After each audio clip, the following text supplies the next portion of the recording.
с этого года выступает на профессиональном ринге. Первого своего соперника Таяра Мехмеда он нокаутировал уже во втором раунде. Ну вот, сегодня у него, я не могу сказать, что серьезный противник. Я сейчас представлю Дениса Соломка. Скажем так, оппонент. Почему? Потому что все-таки, ну, Рахим с его выступлением многие любители бокса у нас в стране связывают большие надежды. Действительно звездного уровня боксер.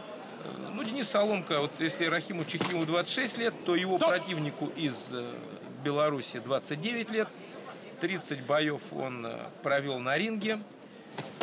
10 выиграл, причем 2 поединка были выиграны нокаутом. Потерпел 20 поражений.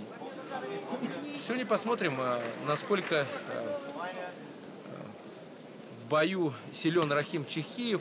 Хотя вот первый его поединок на меня произвел очень хорошее впечатление. Знаете, вот посмотрите, вот прирожденный профессионал Рахим Чехиев, очень хорошая школа любительского бокса. Вот, знакомый с ним, с его личным тренером Русланом Чапановым. Смотрите, какая вот мощная атака. Вот, это его фирменный знак. Левша всегда должен хорошо наносить апперкоты по корпусу. И вот Рахим Чехиев в совершенстве владеет вот этими приемами.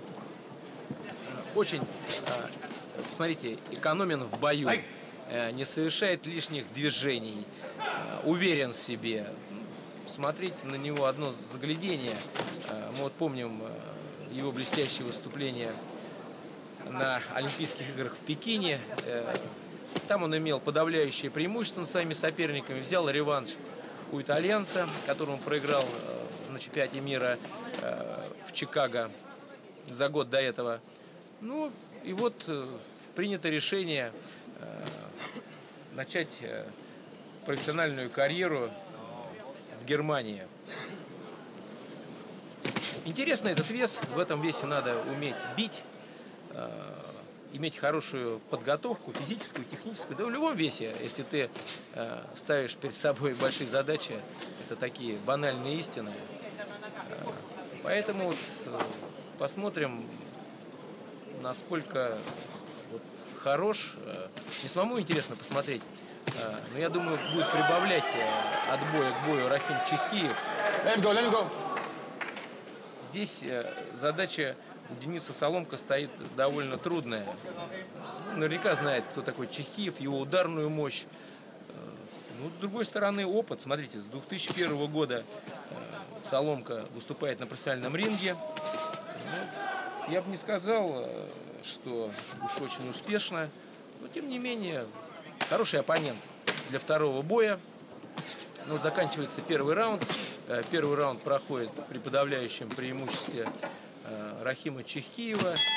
Ну, работает он в своей манере, подавляет противника мощными ударами по корпусу, переводит атаки на голову. Бокс. Во всяком случае, выглядит очень хорошо. Вот такая типичная атака Рахима Чехиева. Здесь избегает боя Денис Соломка. Очень хорошо вот Рахим бьет своей сильнейшей левой рукой. Вот эти боковые удары, удары по корпусу, они буквально разрушают защиту соперника. И даже, знаете, вот если удары Рахима Чехиева попадают в локоть, все равно вот чувствуется вот их мощь, все равно не сотрясают соперника даже сквозь защиту. И постоянно вот Рахим Чехиев вот держит своего соперника в напряжении. Посмотрите, вот он качается, смещается влево, вправо, запутывает соперника своими финтами. Смотрите, вот какая, смотрите, насколько... Ох, смотрите, какой удар! Четко удар слева в челюсть. И сейчас находится очень в таком печальном состоянии. Белорусский боксер встал, выслушал... И выслушал счет, и рефери принимает решение. Посмотрел, да, рефери посмотрел в глаза, значит, не готов к продолжению боя Денис Соломка. И правильно, здесь прежде всего надо заботиться о здоровье спортсмена. Принято решение рефери остановить поединок. Ну, конечно, естественно, доволен сам Рахим Чехиев. Посмотрите, как подобрался на ударную дистанцию и ударил слева. Сейчас мы посмотрим на замедленный повтор. Смотрите, вот уклоны, нырки. И смотрите, левый боковой удар. И второй удар уже не потребовался в этом поединке. Вот смотрите, точно в челюсть падает, и второй удар уже не нужен. Рефери показывает, что бой закончен. Ну что ж, браво, Рахим.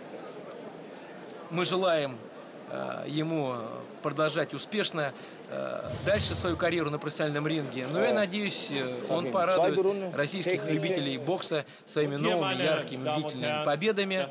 Ну, здесь, видим, сейчас будет объявлена победа нокаутом во втором раунде российского боксера Рахима Чехиева.